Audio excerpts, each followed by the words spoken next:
আসসালামু আলাইকুম। আশা করি সবাই ভালো আছেন। দেশের ৪৯৫টি উপজেলা ভ্রমণের অংশ হিসেবে আমি এখন আছি আমার ৮১তম উপজেলা টাঙ্গাইলের সখীপুরে। তো চলেন শুরু করি। সখীপুর টাঙ্গাইলের এমন একটি উপজেলা যার রয়েছে একটি স্বতন্ত্র পরিচয়। বাংলাদেশের মুক্তিযুদ্ধের একমাত্র বেসামরিক ব্রিগেড কাদিরিয়া বাহিনী প্রতিষ্ঠিত হয়েছিল এই উপজেলায়। তাই টাঙ্গাইলের ১২টি উপজেলার মধ্যে এই উপজেলাটি সবচেয়ে জনপ্রিয়। আজকের ভিডিওতে দেখব সেই জায়গাটি যেখানে প্রতিষ্ঠিত হয়েছিল কাদেরিয়া বাহিনী। ঘুরব এই উপজেলার এরকমই আরো কয়েকটি ঐতিহাসিক জায়গায়। এছাড়াও দেখব উপজেলার একটি প্রাচীন মসজিদ। ঘোরাঘুরির পাশাপাশি খাওয়া দাওয়া কিন্তু থেমে থাকবে না। ভিডিওটি ভালো লাগলে সাবস্ক্রাইব করতে ভুলবেন না, সাথে কমেন্ট করে জানাতে পারেন আপনার উপজেলা সম্পর্কে।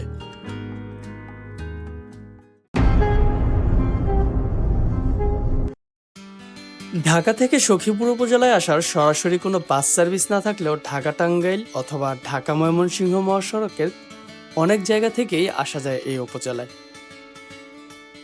আমি গতকাল রাতে ছিলাম ভালুকায়, তাই সকালবেলা ভালুকায় স্ট্যান্ড থেকে সরাসরি সিএনজিতে চলে এসেছি সখীপুরে। সিএনজি থেকে সখীপুর তালতলা চত্বরে নেমে একটু হেঁটে চলে আসলাম উপজেলার পুকুর পাড়ে। আমি এখন আছি সখীপুর উপজেলা পুকুর পাড়ে। আর এই সখীপুর উপজেলার নামকরণটির সাথে এই পুকুরের একটি সম্পর্ক রয়েছে। বহুকাল আগে ধারণা করা হয় এক রাজবংশী যার নাম ছিল আকুল মণ্ডল, তিনি তার দলবল নিয়ে নাকি এই পুকুর পাড়ে বসতি স্থাপন করেছিলেন। তার ছিল সুন্দর একটি মেয়ে যার নাম ছিল সখী। তার রূপের সৌন্দর্যের কথা এমনভাবে ছড়িয়ে যায় যে একসময় এই জায়গার নামই হয়ে যায় সখীপুর। আর এভাবেই এই অঞ্চলেরও নামকরণ সখীপুর হয় বলে ধারণা করা হয়। এই পুকুর পাড় থেকে এখন যাব সখীপুরের জেলখানা মোড়ে। অটোতে ভাড়া পড়বে ৫ টাকা। এই জায়গাটি জেলখানা মোড় হওয়ার কারণ এখানে এরশাদ সরকারের সময় একটি জেলখানা নির্মাণ শুরু হয়েছিল, যদিও পরবর্তীতে আর সেই জেলখানা সম্পূর্ণ নির্মিত হয়নি। তবে জেলখানার সেই পুরনো স্থাপনাগুলো এখনো রয়ে গেছে। আর এই মোড়েই বসে সখীপুরের জমজমাট এক বাজার। জেলখানা মোড় থেকে আজকে আমার প্রথম গন্তব্য হবে সখীপুরের একটি ঐতিহাসিক জায়গায়। ২০ টাকা অটো ভাড়া দিয়ে নামবো কালিদাস বাজারে। আমি এখন আছি সখীপুরের প্রায় ১৫০ বছরের পুরাতন একটি বাজারে, যেটির নাম হচ্ছে কালিদাস বাজার। সংস্কৃত নাটক শকুন্তলার কথা নিশ্চয়ই সবার মনে আছে। আর সেই শকুন্তলা নাটকের রচয়িতা বিখ্যাত মহাকবি কালিদাসের নামানুসারে এই গ্রামের নামকরণ হয় কালিদাস পণ্ডিতের গ্রাম। ধারণা করা হয় খ্রিস্টীয় ৪র্থ থেকে ৬ষ্ঠ শতকের দিকে মহাকবি কালিদাস এই গ্রামে অবস্থান করেছিলেন, যাকে সংস্কৃত ভাষার শেক্সপিয়ারও বলা হয়। এই বাজারে একটি প্রাচীন বটগাছ রয়েছে যার বয়স ৩০০ বছরের কম নয় বলে স্থানীয়রা মনে করেন। আর এই বট গাছের ইতিহাস আমরা দেখছি অনেক আগে থেকে, আমরা ছোট থাকি যে দেখছি এরমই। হ্যাঁ, আমার বাপেও দেখছে, বাপের যা সব তাও আমাকে নেগাতে তারা দেখছে এরকম। কত বছর হইতে পারে এটা আনুমানিক? ২৫০ বছর, ২০০ বছর, ৩০০ বছর এইরকম হয়েছে। হয়তো এই বটের ছায়াতলে বসেই রচনা করেছিলেন তার সেই বিখ্যাত অভিজ্ঞান শকুন্তলম নাটকটি, যেখানে এক আশ্রমের কন্যা শকুন্তলার প্রেমে পড়েন রাজা দুষ্মন্ত।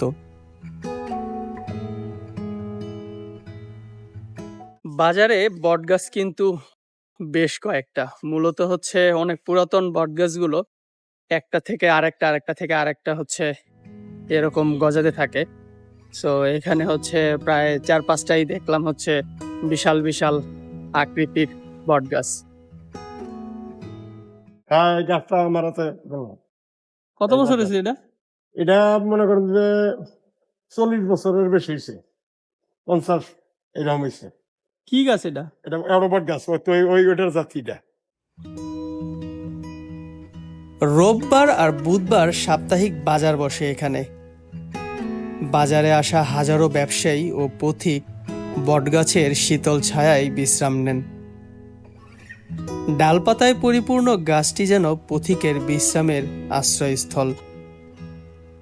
বাজারের পাশেই রয়েছে একটি পুকুর, যেটি কালিদাস পণ্ডিতের পুকুর হিসেবে পরিচিত। মহাকবি কালিদাস প্রথম জীবনে ছিলেন একদম মূর্খ। তিনি এক রাজকুমারীকে বিয়ে করেছিলেন। সেই রাজকুমারী তাকে প্রতিনিয়ত অপমান করতেন। সেই দুঃখে তিনি একদিন পুকুরে ঝাঁপ দিলেন আত্মহত্যা করার জন্য। তবে কালিদাস পণ্ডিত ছিলেন দেবীকালীর ভক্ত, আর সেই দেবীকালী নাকি তাকে সেই পুকুর থেকে রক্ষা করেছিলেন, আর এরপরে তাকে কিছু আধ্যাত্মিক শক্তি দিয়েছিলেন, যেখান থেকে তিনি হয়ে যান মহাকবি বা পাণ্ডিত্যের কবি। আর এই পুকুরটি হচ্ছে সেই পুকুর যেখানে কালিদাস পণ্ডিত ঝাঁপ দিয়েছিলেন বলে ধারণা করা হয়, যদিও এর সত্যতা প্রমাণ করার কোনো উপায় নেই। এই পুকুরটি সরকারি সম্পত্তি হিসেবে উল্লেখ করে উপজেলা প্রশাসন থেকে সাইনবোর্ডও টানানো হয়েছে। কালিদাস বাজার থেকে অটোতে চলে আসলাম আবারও তালতলা চত্বরে। সখীপুর বাজার মসজিদের সামনে থেকে কালিহাতিগামী সিএনজিতে উঠে পড়লাম।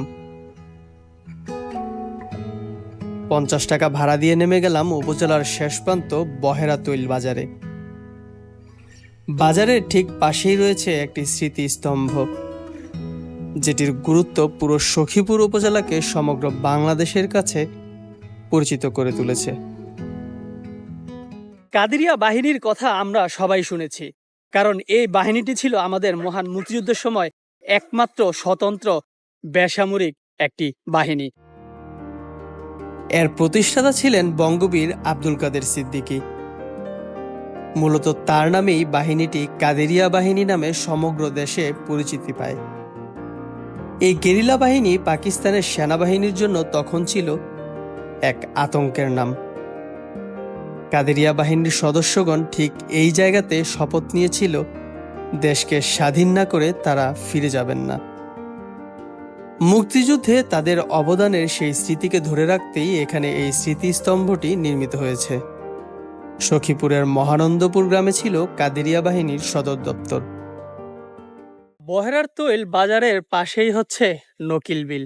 আমার পিছনে যে একটি ছোট নদীও দেখতে পাচ্ছেন, যদিও নদীটিতে পানি নেই, তবে এক সময় কিন্তু এই বিলের চারপাশ ছিল ঘন জঙ্গলে পরিপূর্ণ। আর এখানেই বঙ্গবীর কাদের সিদ্দিকী প্রতিষ্ঠা করেছিলেন তার সেই কাদেরিয়া বাহিনী, যেহেতু অঞ্চলটি ছিল অনেক দুর্গম। আর এই সখীপুর থেকেই কাদেরিয়া বাহিনী পশ্চিম পাকিস্তানের সেনাবাহিনীর বিরুদ্ধে আক্রমণ পরিচালনা করত। বহেরাতৈল থেকে আবারও ফিরে যাব সখীপুর গোল চত্বরে। এবার আমার গন্তব্য হবে সখীপুরের কচুয়া বাজারের পাশে একটি প্রাচীন মসজিদে। সাগর দিঘিগামী যে কোনো অটোতে উঠে 15 টাকা ভাড়া দিয়ে নামতে হবে ফকির বাড়ির সামনে। জায়গাটি কচুয়া বাজারের একটু আগেই। আমি যেহেতু গুগল ম্যাপ ধরে চলি, তাই অটো থেকে নামলাম একদম জায়গা মতো। মসজিদটি সখীপুর কচুয়া রোডের একদম পাশেই অবস্থিত। আমার পিছনের যে রোডটি দেখতে পাচ্ছেন, এই রোডটি দিয়ে জাস্ট 1 মিনিট হাঁটলেই পেয়ে যাবেন আপনি মসজিদটি। এই মসজিদটি সখীপুর উপজেলার একমাত্র প্রাচীন মসজিদ, যেটি মোঘল আমলে নির্মিত হয়। কচুয়া এলাকার একটি অভিজাতপূর্ণ বংশ হচ্ছে দেওয়ান পরিবার। এই দেওয়ান পরিবারের পূর্বপুরুষ শাহ সুফি মোহাম্মদ গোমর আলী দেওয়ান আজ থেকে প্রায় 200 বছর আগে মসজিদটি নির্মাণ করেন। মসজিদটিতে মোট 8টি গম্বুজ রয়েছে। মসজিদের প্রধান কক্ষের বাইরে একটি বারান্দাও রয়েছে। বড় 3টি গম্বুজ মসজিদের প্রধান কক্ষের উপরে এবং বারান্দার উপরে ছোট 5টি গম্বুজ রয়েছে। সবচেয়ে আশ্চর্যের বিষয় হচ্ছে মোঘল আমলে নির্মিত এই মসজিদের পিলারগুলোতে কোনো প্রকার লোহা বা রড ব্যবহার করা হয়নি। এর দেয়ালে রয়েছে অত্যন্ত সুন্দর কারুকাজ। তবে বিভিন্ন সময়ে সংস্কার করে মূল কারুকাজ ধ্বংস করে টাইলস ব্যবহার করা হয়েছে। আমাদের রুচিশীলতার যে অধপতন হচ্ছে এটি তার একটি উৎকৃষ্ট প্রমাণ। মসজিদে প্রবেশের জন্য 5টি দরজা রয়েছে। মসজিদটির পশ্চিম দিকেই রয়েছে তাদের পারিবারিক কবরস্থান, যেখানে এই মসজিদের প্রতিষ্ঠাতা শাহ সুফি মোহাম্মদ গোমর আলী দেওয়ান এবং তার বংশধরদের দাফন করা হয়েছে। মসজিদের উত্তর পাশে রয়েছে একটি বিশাল পুকুর, আর পুকুরের পাড়েই একটি ঈদগাহ, যেখানে প্রায় 3000 মুসল্লি একসাথে নামাজ আদায় করতে পারেন।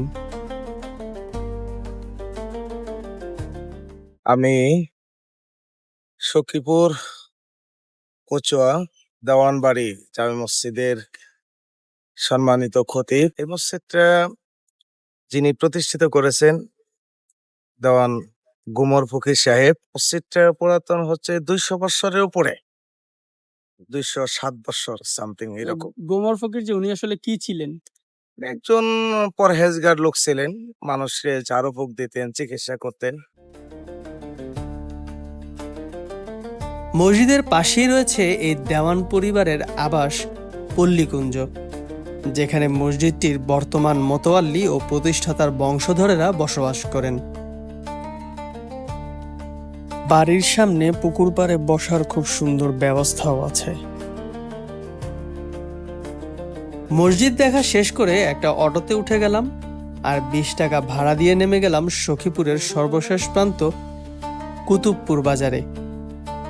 এই বাজারের পর থেকেই ঘাটাইল উপজেলার শুরু। ইদানিং আমার টাইমিং একদমই খারাপ যাচ্ছে। আমি এখন আছি কুতুবপুর বাজারে। এই বাজারটি হচ্ছে এই পুরো সখীপুর এবং তার আশপাশের কয়েকটি জেলা উপজেলার মধ্যে সবচেয়ে বিখ্যাত কলার বাজার। প্রতিদিনই এখানে হাট বসে, শুধুমাত্র বৃহস্পতিবার ছাড়া। আর আমি আজকে চলে আসছি সেই বৃহস্পতিবারেই। তাই কলার হাটটি আর দেখা হলো না, আর এখানকার কলাও হচ্ছে খাওয়া হলো না। তবে এখানে আসতে আসতে আমার এখন বাজে হচ্ছে ঘড়িতে প্রায় 3টা। সো এখন হচ্ছে আমি দুপুরের খাবারটা এখানে খেয়ে তারপরে হচ্ছে আমার সখীপুর ঘোরাঘুরিটা শেষ করব। আর আমি যেখানেই যাই চেষ্টা করি স্থানীয় মানুষজন যেখানে খায় সেখানে খাওয়ার। আর এই হোটেলটাও ঠিক এরকমই। তো ঢুকলাম হচ্ছে এখানকার মৌবন হোটেলে। এখানে নিলাম হচ্ছে ফ্রাই, এটা হচ্ছে কি সরপুটি ফ্রাই আর কি। মাছটা দেখে খুব ভালো লাগলো। আজকে হাট না থাকায় মানুষজন কম, তাই দুপুরে খাবারের আইটেমও কম। তবে গরম ভাতের সাথে সরপুটি মাছ ভাজা আর করল্লা ভাজির কম্বিনেশনটা খারাপ ছিল না। মাছের সাইজটাও মোটামুটি ভালোই বড়, দামও কম, মাত্র 70 টাকা। মাছটা খুবই মজা। আমাদের পাশে দেখলাম পুকুর আছে, মেবি এখানে খেতে পারি। এমনিতেও মাছ আমার খুব প্রিয়, এটা ভালো লাগতেছে ফ্রাই করা এই জন্য। খাওয়ার পরে দেখি ওনাদের এখানে দই মিষ্টিও আছে। একটা উপজেলায় এসে যদি মিষ্টি ট্রাই না করি তাহলে তো আমার ট্যুরই কমপ্লিট হবে না। নিয়ে নিলাম 1 পিস সাদা চমচম। ওয়াও, মিষ্টিটা তো ভালো।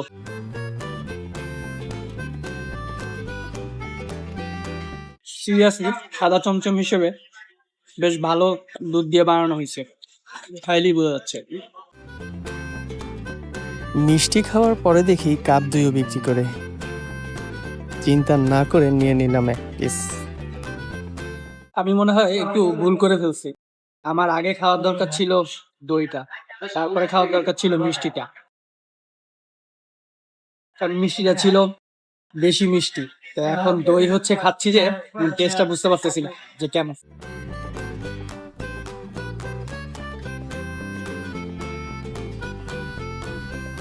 সো এই কুতুবপুর বাজার থেকে আমার সখীপুর উপজেলার ভিডিওটা শেষ করলাম।